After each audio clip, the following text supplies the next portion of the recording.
it's, you know, it's good to have everybody educated. So. I put them on YouTube periodically. Actually, I refer a fair amount of patients to YouTube stuff. Oh, okay, good. Yeah.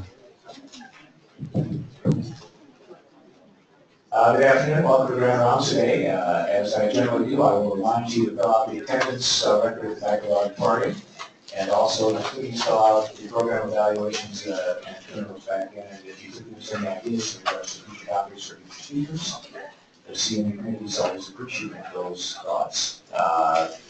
Also, we will not have a scheduled Grand Rounds next week or the week thereafter, so we'll be reconvening on July 12th. With our next Grand Rounds presentation. Today, I have the pleasure of introducing Dr. Kitchell, who is well known in the Grand Rounds audience. Dr. Kitchell wears several hats at the clinic and at MGMC. But what is particularly germane to today's presentation is the fact that he's board certified in neurology and also certified with the American Society of Neural Rehabilitation, and he is the medical director for the American Medical Center Rehabilitation Unit, and he is here today to update us on stroke rehabilitation. Please join me in welcoming Dr. Kitchell.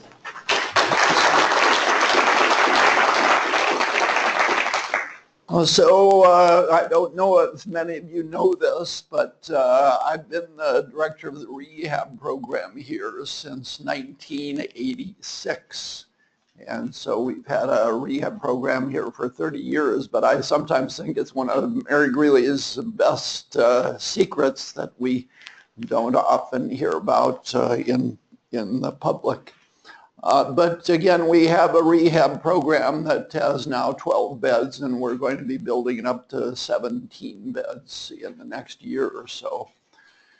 So I'm going to refresh everybody's recollection about stroke, and then I'll be talking a little bit more about rehabilitation too. So I'm happy to take questions too as we go along, as long as they're not too lengthy, but we will have time, I'm sure, at the end to go over some questions either about strokes or about rehab.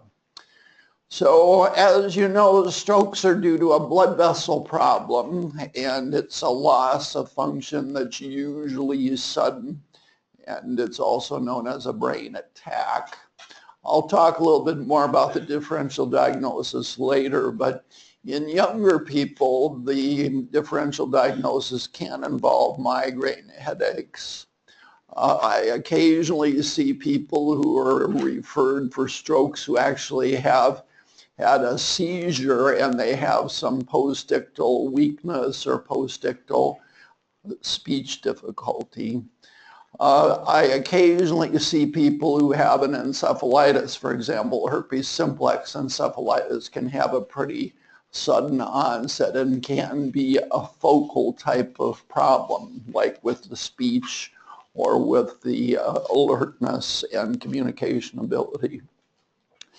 One other differential that you don't want to miss is a subdural hematoma, and sometimes elderly people who have had a history of a fall, their subdural hematoma may be silent for a while and then suddenly they'll become symptomatic. Now we obviously do a CAT scan before we do any other evaluation of a stroke patient, but you don't want to miss something like a subdural. And then occasionally we see some people who present explosively with a tumor. Sometimes people who have a brain tumor develop sudden swelling, or they may bleed into the tumor, and so it presents with a stroke-like onset. So people always ask me, well, how do you know when it's a TIA, a transient ischemic attack, or whether it's a reversible ischemic neurologic deficit, or it's a stroke? In the olden days, before magnetic resonance scans, a lot of people who had what they thought were TIAs or RINEs actually are now found to have a small stroke. It's not unusual for us to have a patient who has some symptoms for a few hours, and then by the time they get better, we do the MRI scan, but yet the MRI scan actually shows that there has been a stroke in that territory. So a stroke is defined as a fixed deficit, that is a loss of some neurologic function. And as you know, they can be due to a lack of blood flow that is ischemic, or they can be due to some sort of hemorrhage.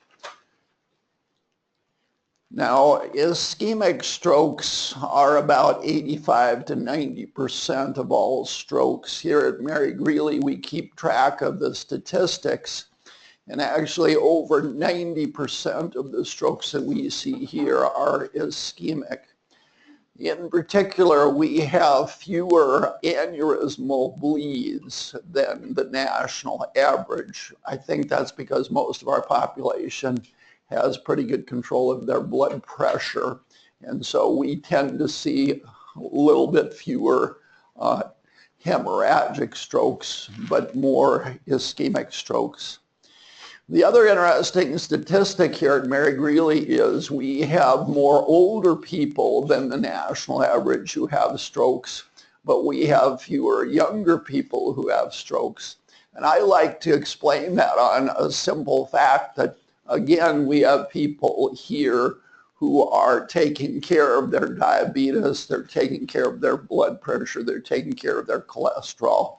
So instead of having a stroke in their 50s or 60s, people in our area are having strokes in their 70s, 80s, and 90s. So again, our statistics here are a little bit different from the national average. And as you know, strokes can be either large or small, and it depends upon which blood vessel or blood vessels are involved. And just like you know, cholesterol deposits can affect the blood flow through the heart, they can affect the blood flow in the brain. Those cholesterol deposits don't just narrow the blood vessel. As you know, they can break off, and then sometimes platelets can adhere to the area where there is an ulcerative plaque, and that can cause more platelet emboli to go downstream and cause a stroke. So those clots can form either due to the cholesterol narrowing and a reduction in blood flow, or they can be caused by that ulcerative plaque that then sends those platelet emboli downstream. One cause that has been getting more attention over the last 10 or 20 years is atrial fibrillation. In a younger population, about 50% of the people we see with strokes, that's ischemic strokes, about half the people that we see, we don't find a cause for their stroke. In other words, they don't have a cholesterol problem, they didn't have a plaque, they didn't have a carotid dissection that caused a sudden narrowing of the blood vessel. We don't know the cause. And what they've done in the last few years is they've actually done extended monitoring, sometimes with a loop recorder. The cardiologist will put in a recording device so that we can not only do a 3-day test to see whether there's atrial fibrillation, that is intermittent atrial fibrillation.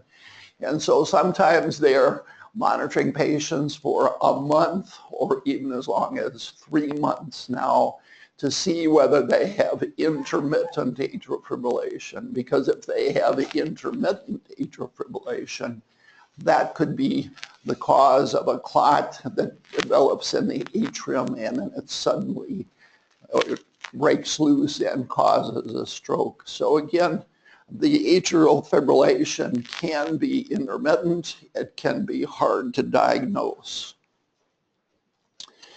Now, this is a pretty easy statistic to remember. Most people think when they're talking about a stroke, they think, oh, the carotid artery. Well, as you can see here, only about 25% of strokes are actually involving predominantly the carotid artery. Small vessel strokes are very common in diabetic patients, so are large vessel strokes too, but we will often see people with a long history of diabetes who have a number of small strokes, some of which might even be asymptomatic. So about 25% of strokes involve the vertebrobasilar system, and those again have some different signs and symptoms than the people with carotid artery disease.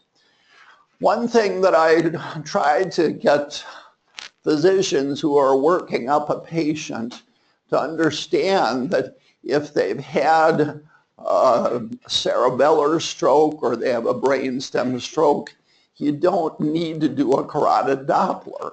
You might want to do a CT angiogram, but you really don't need to do a carotid test if the patient's had a stroke in the vertebrobasilar circulation.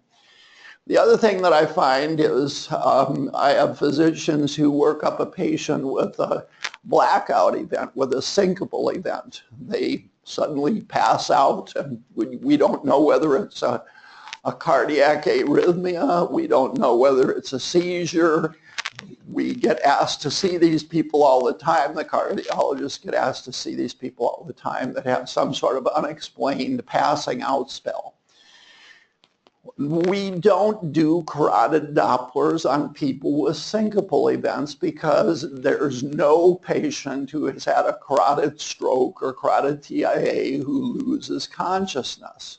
So we don't need to do unnecessary carotid Doppler testing on people who've had a simple passing out spell. Vertebrobasilar artery TIAs do occasionally cause a loss of consciousness. Sometimes people with a vertebrobasilar TIA can have what we call a drop attack. That means they suddenly drop, they lose their postural tone, so they can suddenly fall. And they may not actually lose consciousness. They'll just simply tell you that they were walking along and suddenly, boom, they fell to the ground. And they actually tell you they didn't lose consciousness with that. That vertebrobasilar artery TIA is, like I say, called a drop, D-R-O-P, drop attack. And so that can occur because there's low flow, or what we call vertebrobasilar insufficiency, so that people have a temporary loss of that postural tone that's in the brain stem. Now, getting back though to the causes of ischemic strokes, atrial fibrillation and atrial flutter is involved in about 25% of strokes. And if you look at the younger population, like I say, where we don't see cholesterol deposits or some obvious cause, that's where a lot of these patients can be found to have intermittent atrial fibrillation. Now, one of the rare causes of stroke that I've seen over the years that is a real dangerous situation for emergency department physicians or sometimes physicians in their offices is an aortic dissection. As you know, the aorta carries blood from the heart to the carotid arteries. It also goes to the kidneys. It also goes to the legs. Sometimes people develop an aortic dissection where there's a tear in the wall of the aorta. I'm not talking about an aortic aneurysm that blows or ruptures. I'm talking about a dissection. That means that the blood goes into the aortic blood vessel wall, and then that compromises the blood flow to the branches off the aorta. And one of the branches that's often involved with an aortic dissection is the blood vessels to the spinal cord. And so you can have a carotid occlusion or carotid decrease with an aortic dissection. I actually saw one of them here. We rushed him to Des Moines. Unfortunately, he had his aortic dissection corrected, but he was having a stroke-like onset. And imagine if we gave that patient TPA. That wouldn't do him much good. So fortunately, we were able to pick that up. So the other thing that sometimes can be caused by aortic cholesterol deposits is sometimes they will break off, and just from the aorta itself there are some cholesterol emboli that can cause some strokes. Those are obviously rare though compared to the 4 major causes. I think most of you know that symptoms of an ischemic stroke can involve usually unilateral symptoms. It's very rare to have bilateral symptoms. Obviously, if you have a basilar artery problem, it can be bilateral, but that's a very rare situation. So some sensor loss on one side. It's not usually my hand goes asleep when I wake up in the morning. That's carpal tunnel syndrome. But if you have somebody who says my face and my arm went numb, or my arm and my leg went numb, that's where you have to be suspicious about it. And obviously weakness can be arm, leg, hemiparesis. So all types of variable motor loss. And then of course you can have some cerebellar strokes. We have a patient right now who's had multiple cerebellar strokes, and she's got some dysarthric speech, she's got some dysmetria in her arm and in her leg because she's had some cerebellar strokes and cerebellar deficits. Speech difficulty is often a symptom of stroke as well. And then, as I said, loss of balance or some cerebellar difficulties.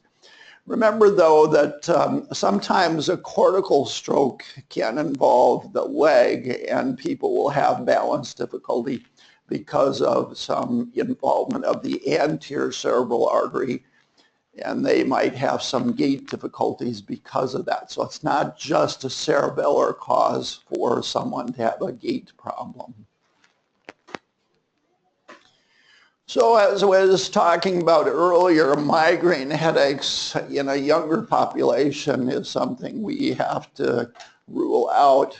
Remember, a migraine aura is often a visual disturbance with some positive symptoms. In other words, some flashing lights, some shimmering lights, some blobs or fortification spectra that kind of move from one part of your visual field to the other. And some people with a migraine can actually lose vision on one side. They can have a homonymous visual field loss. Migraine auras generally last from about 10 minutes to 45 minutes. They rarely last more than 45 minutes. But obviously, if a patient says for 30 minutes I had trouble with seeing out of one side of my vision, it could be a migraine or it could be a TIA, and we do have to work those patients up. Rarely patients, especially younger patients, but rarely patients can have what we call vertebrobasilar symptoms with their migraine, not just a visual disturbance, but they can actually have some dizziness, they can have some numbness. We do have some patients with migraines who actually have an aphasia with their migraine attacks. So again, that's the differential diagnosis. I had a patient one time that the physician phoned over as needing TPA because she had a hemiparesis, but they failed to note that she had a seizure. And when I saw the patient and was already telling the nurses, get the TPA ready, she obviously was having a focal seizure with her eyes twitching toward the side, and that was a side that was weak. So TPA does not help anybody who's had a postictal paresis from seizure. So obviously with a generalized seizure, you're not going to have focal signs or symptoms. And when we are thinking about stroke as a differential diagnosis, we're obviously thinking about something that's got some focal signs.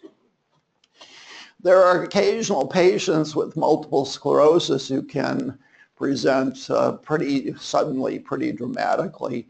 Usually the CAT scan or the MRI scan, though, can help to make that diagnosis pretty easily. And then, as I mentioned earlier, subdural hematomas are not uncommon in older people, and they can present with a sudden neurologic deficit. They might have a hemiparesis, they might have some speech difficulty. And of course, you do the CAT scan before you do any treatment of a stroke, so you're going to be able to pick up the subdural hematomas with that. And then, as I mentioned earlier, tumors, there are a number of people in my recent memory that the radiologist diagnosed a stroke, or we thought the patient had a stroke, and then we find out later that this was actually a hemorrhage into a tumor. And so that is not unusual for tumors to present that way. Now, obviously, some people who have spinal cord pathology can present as having a stroke-like onset. We actually had a lady on the rehab program about 4 to 6 weeks ago who had an infarct involving her spinal cord. She actually had bilateral signs and symptoms, and fortunately she did have an improvement over a period of time, but that was an ischemic event involving her spinal cord. Now, a peripheral neuropathy is what is sometimes a problem too. People will wake up with a wrist drop, okay? So they'll come into the emergency department and say, hey, my wrist is weak, I can't grip, I've lost my grip and I can't raise my wrist. And then they have a little bit of weakness of their elbow flexion too, because their brachioradialis muscle is involved. And then they might have a little triceps weakness too, because the radial nerve supplies the triceps, the brachioradialis, the wrist extensors. And if you have a wrist drop due to a radial nerve palsy, you won't be able to effectively grip. So sometimes a peripheral neuropathy comes into the emergency department and the physician thinks, ooh, they've had a stroke involving their arm, when they actually just slept on their radial nerve, either in the axilla or on the side of the humerus. So peripheral neuropathies can be mistaken as strokes. As I mentioned too, if someone wakes up with their hand numb and they're shaking it to get it back to normal, that's carpal tunnel syndrome until proven otherwise. But people will swear that their whole arm is numb when they have carpal tunnel syndrome. So just be aware that you can't always rely upon the history. So a median neuropathy is the carpal tunnel syndrome. So again, it's just in the differential diagnosis. And then, as I said, I've had a number of patients over the years who presented with a stroke-like onset, and they actually had herpes simplex encephalitis. And as you know, herpes simplex herpes simplex encephalitis is actually treatable. And so we need to make sure that we have the right diagnosis in those patients. And then the bane of a neurologic consultant's existence, we get a lot of midnight and 2 a.m. phone calls from people who have psychogenic symptoms. They might have a weakness on one side, or they may have unsteadiness. And so the emergency department physician calls and says, I think they're having a stroke, but it's a little bit inconsistent. And so unfortunately, there are a number of people who are, for either a conversion reaction or for malingering, they are having some deficits on one side. I had a lady who was up on the floor who was simulating hemiparesis. She was walking around like this, and she was closing her eye as if she had some weakness of the right side of her face. But I pointed out to the nurses that no, she was actually closing her eye and drawing up her face, which is the opposite of weakness of the face. So again, it sometimes is difficult to be sure, but there is unfortunately a number of people out there who, for some reason or another, do present with some psychogenic symptoms. So it's a pseudo stroke. And unfortunately, some of those people actually get TPA for their pseudo stroke. Okay, I think most of you know the risk factors for stroke, but obviously as we all get older, we have a higher risk for stroke. As I mentioned though, our population here in our area, we have people who have strokes at a later age because they are healthier at a younger age. And so those cholesterol deposits or those problems of aging occur at a later age rather than a younger age in some areas of our country. And then obviously hypertension is a real risk factor.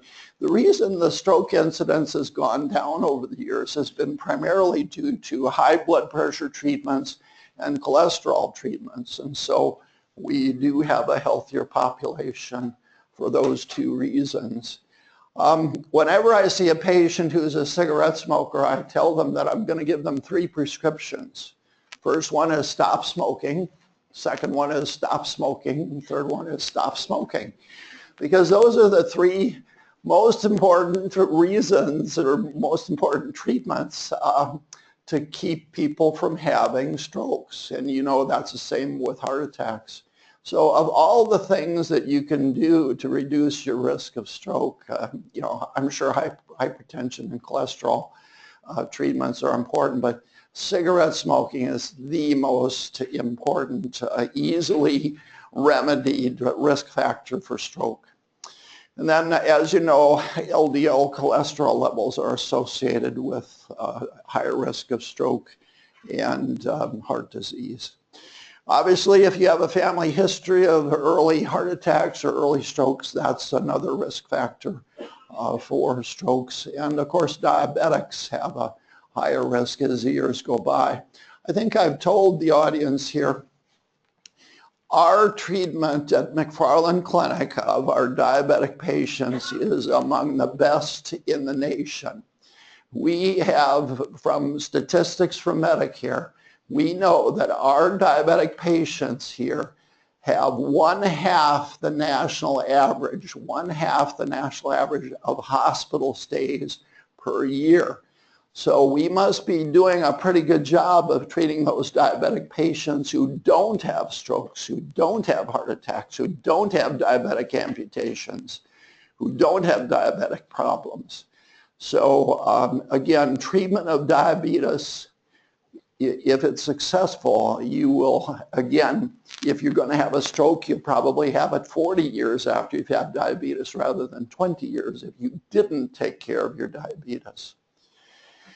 The other thing is a lack of exercise. I'm probably pretty preachy about this, but there is no question that for many neurologic diseases, strokes, dementia, Parkinson's disease, one of the best treatments for people is exercise. So if you want to prevent dementia, if you want to prevent heart attacks, if you want to prevent strokes, exercise. And obviously you know that it's aerobic exercise that is more important.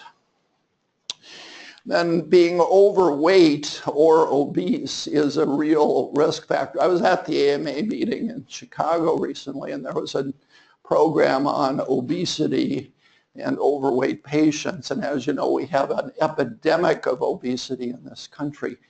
The lifespan of someone who has a BMI of 30 to 35 is going to be 10 years shorter than people who have a normal BMI. And every 5 points of the BMI above 35, you're taking 2 years off your life. So the average person who's a BMI of 35 or above, well, 35 or above, is going to have a lifespan of age 60. So being overweight is not good. Being obese is really dangerous. There are 13 types of cancers that are also increased in people who are overweight and obese. So again, it's a risk factor for stroke, but there are lots of other reasons to avoid obesity. Okay, how do we work up a TIA or a stroke? Well, obviously, if somebody comes to the emergency department like they're supposed to, if they have a sudden onset of a neurologic deficit, we will get a CAT scan. we're trying to set things up so that the neurologist doesn't even get asked to see the patient until we actually get that patient rushed into the CAT scan and we get the report. Now, once the smoke clears, the rest of the workup could include a Doppler of the carotid arteries, because that obviously is a major cause, an echocardiogram.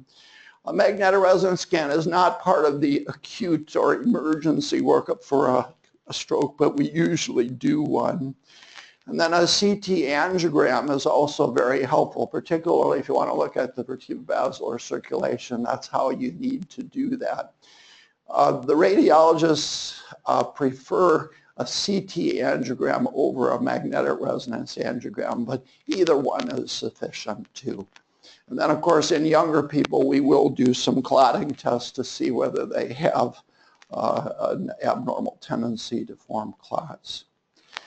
So if you recall a few years ago, TPA was helpful in the first 3 hours. Well, as more studies have been done, they've actually found that there's still some benefit even after 3 hours in people who have neurologic deficits. So we do give TPA up to 4.5 hours. Now, if somebody doesn't get there quickly enough and they have a major deficit, that is, if they have a large blood vessel clot, for example, in the middle cerebral artery or the carotid artery is occluded, we actually are now shipping those patients to a stroke center, usually the University of Iowa, for an intervention. Because interventions of taking a clot out of the carotid or the middle cerebral artery actually has been shown to be effective. They have better outcomes even up to 6 hours, and that 6 hours may actually be extended for some patients with vertebrobasilar disease. So again, they can go in with a catheter and actually pull out that clot, and the patients do have a better outcome with that intervention. So again, getting back though, if we treat the patients here, we don't treat the blood pressure unless it's basically over about 185, over 110. They've done studies, and people that have blood pressure that's dropped into the normal range actually did a little worse than people who were kind of in that medium range. If it's 200 and some over 120, we do treat the blood pressure then. Now, as you know, aspirin is a very important treatment. In fact, that's the first thing we do. In fact, I had a patient with a TIA who took aspirin as soon as he had his TIA and before he got to the emergency department. But if they're not on aspirin and their CT scan doesn't show a bleed, we give them aspirin quickly. And obviously, if they have atrial fibrillation, we use anticoagulants. If it's not atrial fibrillation, we generally use Plavix. Sometimes we do use a drug called Agrinox, but that's not as often anymore. And then, of course, as part of the treatment for ischemic strokes, we have rehabilitation. And so we offer people who need an extended period of time for more therapy, an inpatient program here. And that's going to be 3 hours of therapy with physical therapy, speech therapy, and occupational therapy. So as I was saying earlier, if we see a patient who's got hemispheric signs, you know, a visual field loss and aphasia and a right hemiparesis, they are going to be shipped for an intervention. Even just doing a CAT scan and a neurologic exam, we are getting them in a helicopter and getting them to get their interventions done. And so that's a 6-hour time period. And of course, if they have a right hemisphere stroke, they're going to have a left-sided neglect. That means a left hemisensory deficit as well as a left hemiparesis and a visual field loss. So we can tell pretty easily whether this is a large vessel stroke or a small vessel stroke. If people just have a little dysarthria, but they have no hemiparesis, they have no visual field loss, that's not going to likely be a large vessel stroke. We wouldn't ship that person off. So again, we originally thought, well, maybe we should do the CT angiogram to confirm that they have a clot in their middle cerebral artery or their carotid artery. Sometimes on a CAT scan, you can actually see, the radiologists can sometimes pick this up, they can actually see the clot in the middle cerebral artery. And so that is definitely an indication to get that patient off to a center where they can take that clot out. So I had a patient over the weekend too that unfortunately had this fourth complication.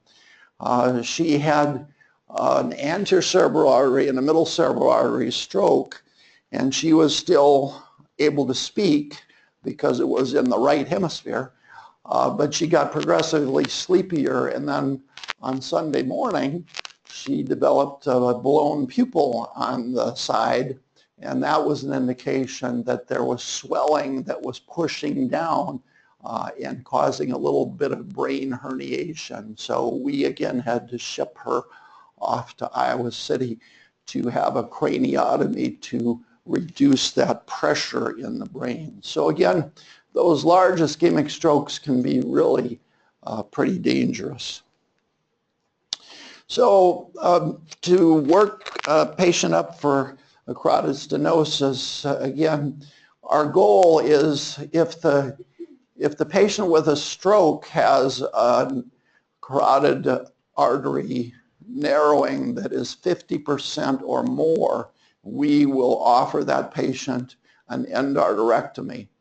The studies originally showed that the carotid stenting and angioplasty versus an endarterectomy, where the surgeon opened the artery and took the clot out or took the cholesterol out, they were about the same. But as time has gone by, they actually believe that a carotid endarterectomy is superior. But if that patient has a lot of other medical problems and would be at high risk of having a general anesthetic and surgery, then we do offer the stenting rather than the carotid endarterectomy for surgery. So again, it's a 50% stenosis. If the patient has been found, like I say, to have a carotid bruit, but they didn't have any TIA, they didn't have any strokes, we don't send people off for a carotid endarterectomy or for stenting. There might be a few cases in a younger patient where an 80 to 90% stenosis might be offered a carotid endarterectomy, but basically if the patient is asymptomatic, even with an 80% narrowing of the carotid, we don't intervene. There's about a 3% risk of a carotid endarterectomy and a 3% risk of the carotid stenting. But the risk for that patient who's asymptomatic with a 70 or 60% stenosis, the patient's not going to be better off by having anything done to their carotid. So as I said, for high-risk patients, carotid angioplasty and stenting is a little better than the carotid endarterectomy. So hemorrhagic strokes, we're switching from the ischemic now to the hemorrhagic strokes, okay? So you'll find that the type of presentation is often telling you what the actual cause is. If we have an older patient who has what we call a lobar hemorrhage, not in the basal ganglia, not in the deeper areas of the brain, but up near the cortex, that is often due to what's called amyloid angiopathy, and that is a problem in some people with Alzheimer's disease. They not only have amyloid plaques in the brain, they can develop amyloid deposits in their arteries in the cortex, and I've seen people with multiple lobar hemorrhages due to that amyloid angiopathy. But the typical hemorrhagic strokes that are due to hypertension are usually in the basal ganglia, in the thalamus, in the internal capsular region, and those are pretty typical for people who have hypertension and then their blood pressure spikes. Again, we don't have as many of those type of strokes here as they do nationally. Occasionally a hemorrhage in the brain, as I was saying earlier, can be due to a tumor that suddenly bleeds into it. Sometimes Glioblastoma multiforme can present that way, and those people just do very poorly. Occasionally we'll see an arteriovenous malformation. In fact, when we do a workup of a patient with a hemorrhagic stroke, if it's a lobar hemorrhage or if it's a little bit suspicious, we might repeat an MRI scan with contrast later, trying to make sure that they didn't have a small arteriovenous malformation that caused the bleed. As you know, aneurysms can cause subarachnoid hemorrhages. Those are fairly easy to pick up. Not that some of them are not missed, but if you do a CAT scan, usually you can see that subarachnoid blood. Now, if a person has a hemorrhage in the brain and it goes into the ventricles, that's always a poor prognosis. And I had a patient recently in the last month who had a very large hemorrhage in the lobar hemorrhage that was going into the ventricle, and the family obviously wanted to know what they should do, and in the end, we know though that people with a large hemorrhage like that, even if you have the neurosurgeon drain the blood, their outcome is the same. And so neurosurgeons are rarely intervening with large hemorrhagic strokes anymore. The type of stroke they might intervene with is a cerebellar hemorrhage, because that cerebellar hemorrhage can sometimes press on the ventricular system and cause hydrocephalus, and people go downhill rapidly. But as I said here, surgery for drainage of the hemorrhage, it only reduces mortality. It doesn't change their outcome. And so if it's a huge hemorrhage, it's a bad outcome. Okay, so treating the hemorrhagic stroke, find the cause. If the patient is on Coumadin or another anticoagulant, you quickly stop it, you try to reverse it. If it's an aneurysm, neurosurgeons are no longer doing a craniotomy and clipping the aneurysm. The neurointerventionalists are putting a coil in, and that actually clots off the aneurysm so that people don't have to have a craniotomy. And then even in hemorrhagic strokes, if we admit them here, we don't try to get too aggressive in treating their blood pressure. Again, just put it in the moderate range. So prognosis for hemorrhagic strokes, there's a 5% recurrence after lobar hemorrhages per year. There's a 3% recurrence if it's basic ganglion or thalamic. And if they were on Coumadin or another anticoagulant, actually it's been shown now in a good study that despite the hemorrhage, and again there's a risk of putting that person back on Coumadin, it's still better to resume the Coumadin because the risk of having an atrial fibrillation caused stroke ischemic stroke is higher than their chances of having a hemorrhage. So the recommendation now is to resume the anticoagulant after about 3 weeks. Okay, most of you know how to prevent ischemic strokes. As I talked about, aspirin and Plavix, anticoagulants for atrial fibrillation, low cholesterol diet, statins, no smoking, exercise, and then of course diabetic control. So now I'm going to talk about rehab, and I hope I have enough time to get through all I want to say. But if you compare our intensive program, which is 3 hours of therapy, versus a skilled care setting or a nursing home setting, the results, the outcomes for patients are definitely superior. So we do urge everyone who has had a stroke, who needs some rehab, get to an inpatient rehabilitation facility where they are specialized with those type of treatments. And I'm going to just briefly talk about functional independence measures. Those are measures of the function of the patient. And so everybody who is admitted to the rehab program has a functional independence measurement score. Our therapists and our nurses know how to rate these people. And so obviously the people with the lower scores are the ones who need more help, and the people with the higher scores are doing well. They're needing maybe a cane to walk. That's a functional independence measure of 6 out of 7 if they can walk with an assistive device, for example. So what we're doing on the rehab program is measuring our improvement, and that's an improvement in the FIM score, the Functional Independence Measurement Score. Our average stay on rehab for a serious stroke, for a severe stroke, is about 21 to 24 days. That means that some patients who are really severely affected are not going to be going home after 3.5 weeks. They will probably need further therapy and a longer-term rehab for those really major devastating strokes. But we have about a 75 to 80% success rate of patients going home from our rehab program here. So that's a pretty good percentage. Now, most of you who have been here for a while know that we are an approved stroke center. It's called a primary stroke center. The University of Iowa is the comprehensive stroke center.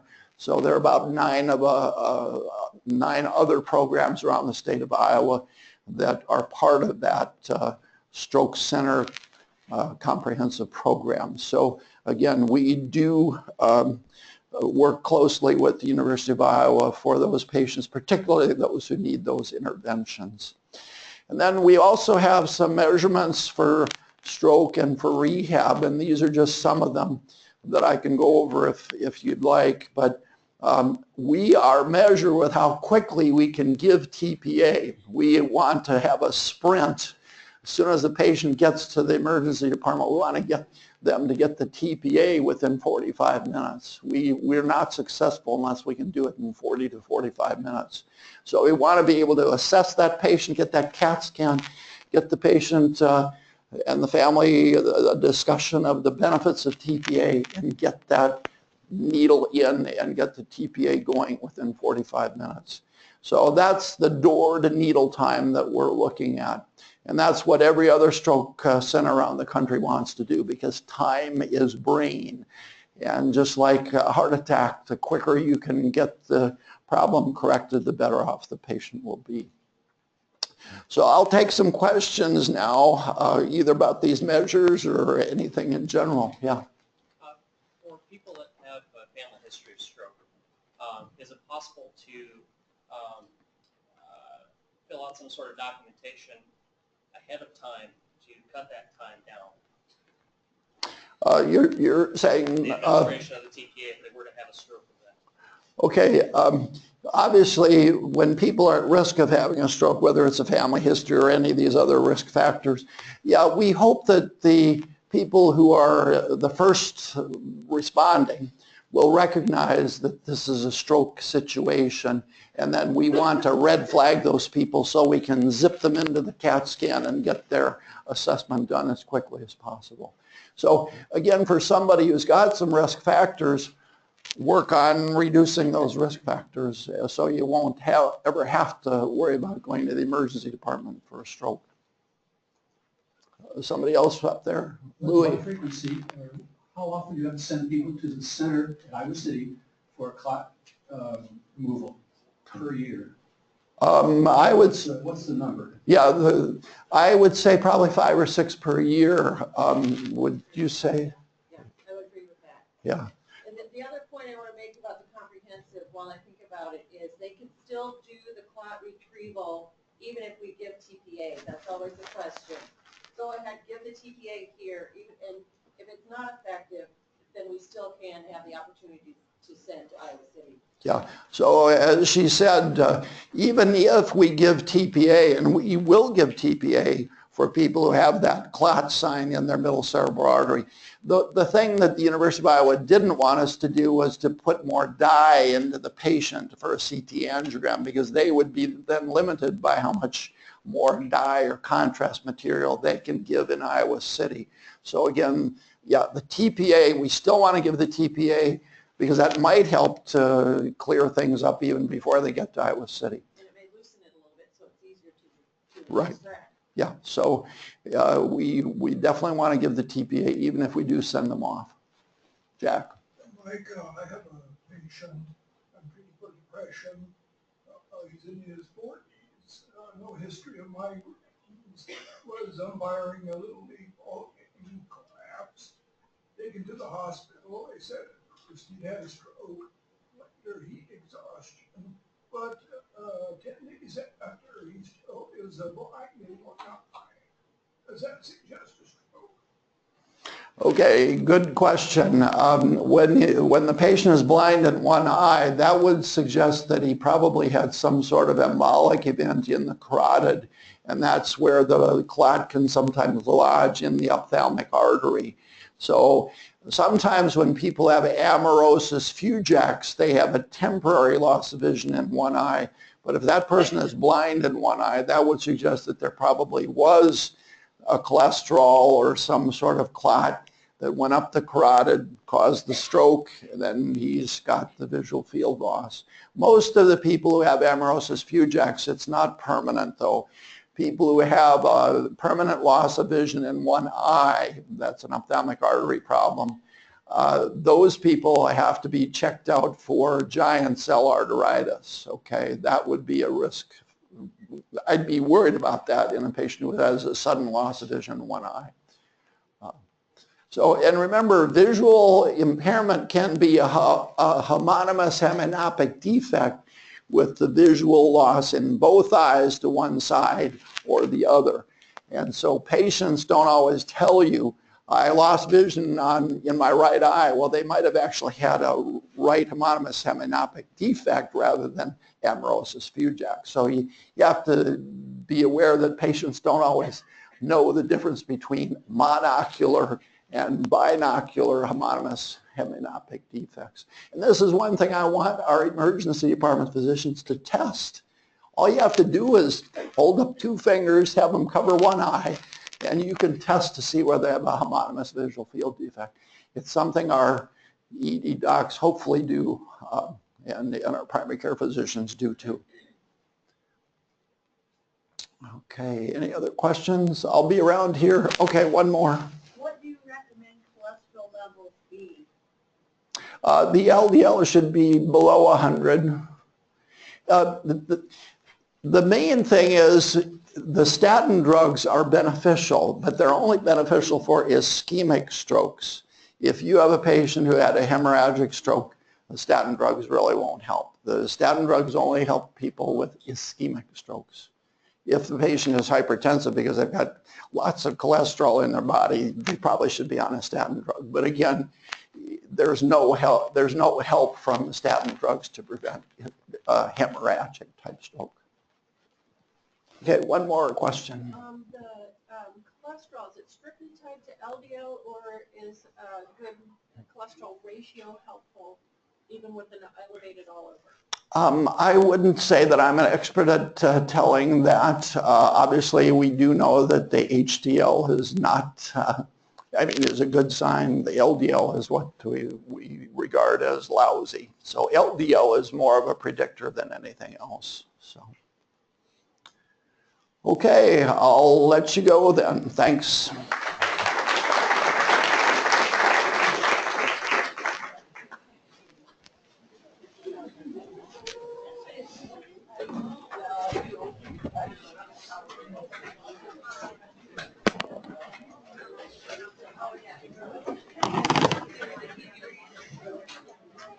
Hi there.